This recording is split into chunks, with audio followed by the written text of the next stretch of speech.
If you haven't heard the name now, you're going to hear it here. Sonny Grosso, he's a native of Harlem, is one of the most decorated policemen in the city of New York, spending 22 years on the force of the police department. And, of course, he started his career in the movie business with the French Connection. Very good. So you have quite a background. What year did you join the force? 54. In 1954, so you got out in 76. The French Connection was made in what year? 71. 71. And what did you do for the French Connection? Well, I was in it as an actor, but I was the technical advisor. Did they shoot you? No. You weren't shot? No. Oh, come on. There goes half the fun. Oh, I did everything. I drove cars in the chase sequence. We did crowd control. You know, it was a story about my life and Eddie Egan, God rest him, his life. And it was my introduction to this crazy business we're in. You know? Crazy, isn't it? Huh? Mm-hmm. So which part did you like the best? The police department making network television shows or motion pictures? Now, in the police department, I had everybody else up against the wall. Oh, okay. In this, They got you. Oh, you got this it. business, they got me up against the wall. All right. So the project that you're starting on next, or finish shooting, is Kings of South Beach. What's that all about? It's about this individual who went down to South Beach and opened up a club called Club Liquid. Okay, this is in Miami now. In Miami, South Beach. Mm-hmm. And it became the biggest club in America. Mm-hmm. Everybody in the world. He got hooked up with the Madonna's girlfriend, Ingrid Caceres. Okay. And her father's a millionaire, and he had some money, and it turns out that the money came from the mob. And he was from Staten Island, and he ran away from something that happened to him in Staten Island. Mm. And it's all about the rise of an individual becomes Man of the Year, and had the mayor of South Beach, the governor, and everybody in this place. Every movie star, Madonna, the Versace's hung out there and everything. And, okay, and then what happened? And then he just comes apart when his past catches up to him. Ah, okay. Now you shot this on 35 millimeter? What did you shoot it on? You shot it on 35 millimeter. And what length is it? It's a 2-hour movie. 2-hour movie, okay. Right. We have a clip? Is that what we have? Yes, you do. All right, let's take a look. Of South Beach. Yeah, I'm only telling you what I heard. Abby. Yeah? Tell Danny and Manny to get over here. Okay. You sure about this? Tell me what I heard.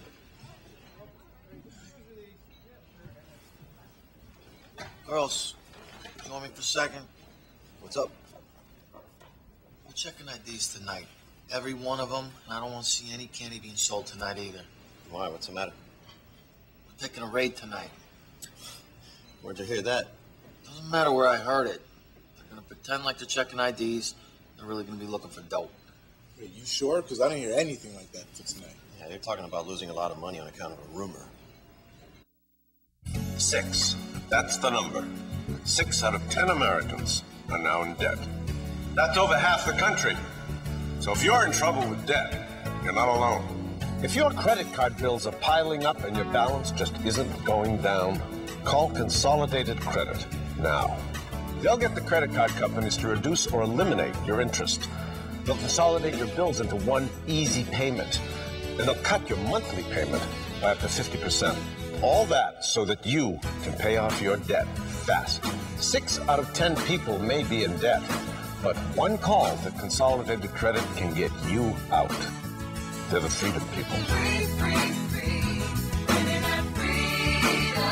Only Consolidated Credit has the Freedom Quest program. Call now. 1-800-570-1189. 1-800-570-1189. Consolidated Credit. When credit card debt is the problem, they're the solution.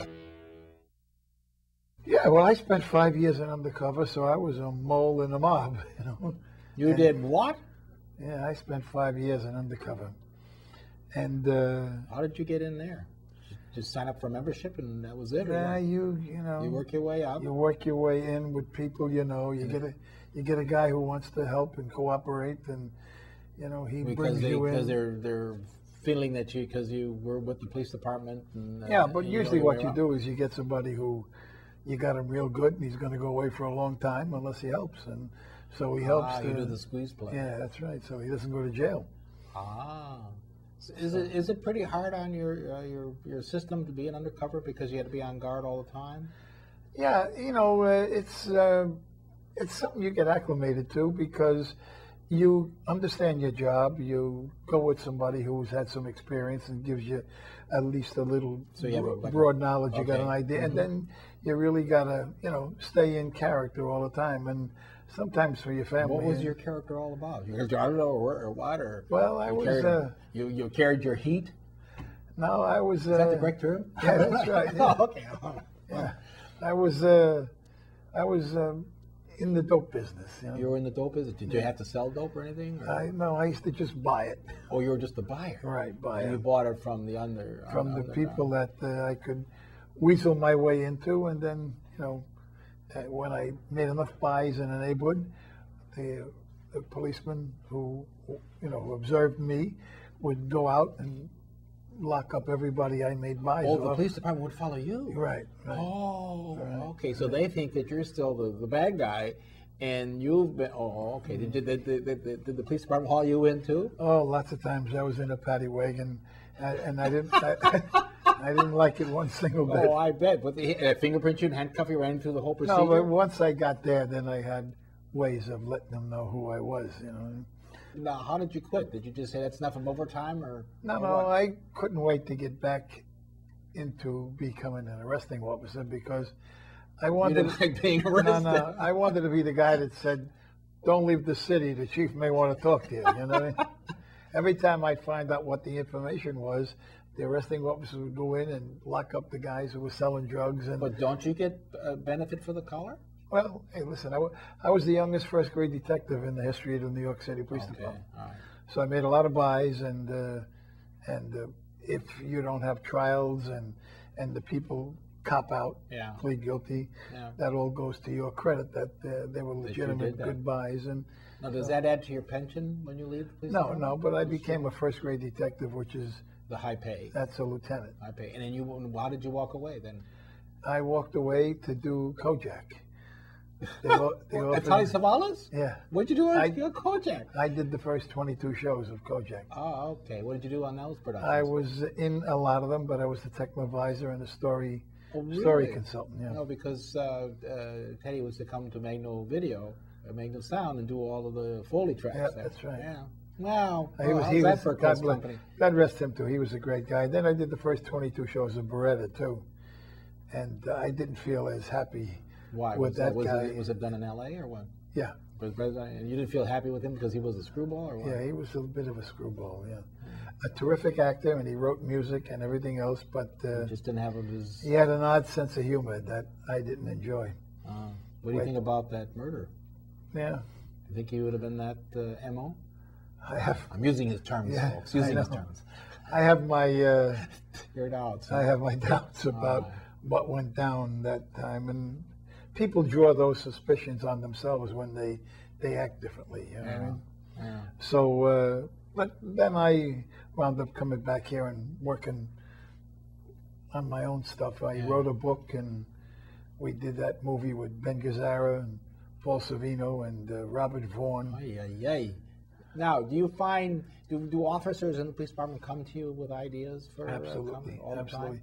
You know, in the very beginning, what stands you in good stead, that no matter how they knew you as a person, and you don't know everybody in a job, but after a while, when you start to do stuff, I won't do anything negative about the police. No, obviously. Not that I don't think they do negative. Off your pension. Not that they don't do negative things, but there are enough guys out there that want to do those shows. The police force, how many? 37,000? 40,000. Now 40,000? God, just making the payrolls is a trick. Wow. Yeah. Well, they've combined everything. Transit. Yeah, I know, I understand. But anyways, it's King of South Beach. It's going to be on A&E, and the premiere time is? March 12th at 9 o'clock. 9 o'clock. You're going to be home with your crew and sitting there toasting it? Hopefully.